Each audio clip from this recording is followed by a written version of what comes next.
The Idaho Way, Boise Kind. We've heard these types of mottos all across the Gem State. You can debate exactly what they mean, but really it's about taking care of each other, helping your neighbor when needed. And that's part of the charm of our tight-knit communities across the state. Most of us actually know our neighbors. In Garden Valley, all those neighbors are bonded together to lend a helping hand. To who exactly? The children, kids who can't afford a school lunch there. Our Andrew Bartline shows us sometimes all you have to do is ask. There's something to be said about communities compiled of just a couple thousand. Everyone seems to know each other. They look out for each other. You kind of got each other's back. Randy Thompson's only been the Garden Valley superintendent for a year and a half. I love being here. But this is home.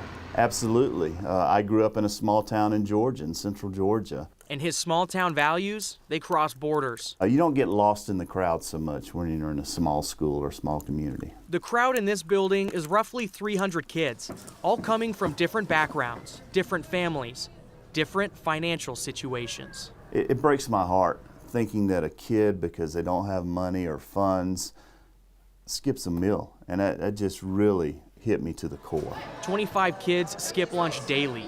Thompson says they fall in a gray area where they don't qualify for free lunch, but don't have the money to afford a full lunch either. Okay. Food director Debbie Updike would never lose those faces in the crowd. We have a longer day here, 4-day week, and so when a student misses lunch, they have a longer period without food. But this isn't a problem anymore. So because we're the district excited to be able to help them out. Asked the community for help. A simple letter explained the problem, and in a small town, that's all it takes. We got them covered, yes. 35 donors raised $12,000 in total. That covers the cost for 2 years. Awesome. Our community is amazing. Debbie's plan all along was to remove barriers for students who need lunch. And the help to do this cross borders too. And I understand it's people outside of our community as well who contributed. We did receive some response from the Valley, down from the Boise area. I had a few people reach out and also donate. So this has gotten some attention outside of just our little community. Call it the Idaho Way, call it Boise Kind, whatever you like, it's real.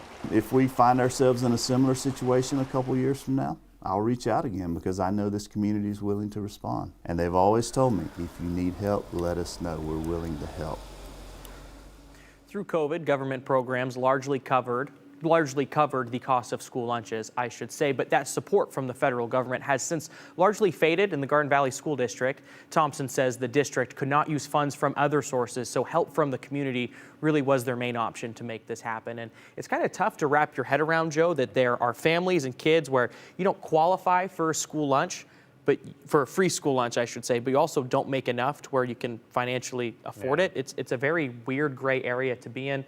The school district says they don't care. If you don't have a lunch, we're going to support you. It doesn't matter the reason, we'll make it happen. And I've always thought that, that's the best policy. It should be the policy around the country. Like, I don't know how you're going to take it out on a kid who, like a 7-year-old kid can't go get a job and, buy their own lunch. It's not their fault that they didn't come to school with the lunch. If you want to talk about other things, that's fine. But this is great to hear that, people helping people with no strings attached. Yeah, 35 others thought the same way you did, raised $12,000, covers them for 2 years. Good. Okay, well, hopefully we don't need more aid, but we know that there are people willing to give, which is always comforting here in the state of Idaho. Andrew Bartline reporting for us here on our Friday. We're going to step aside. We'll be right back.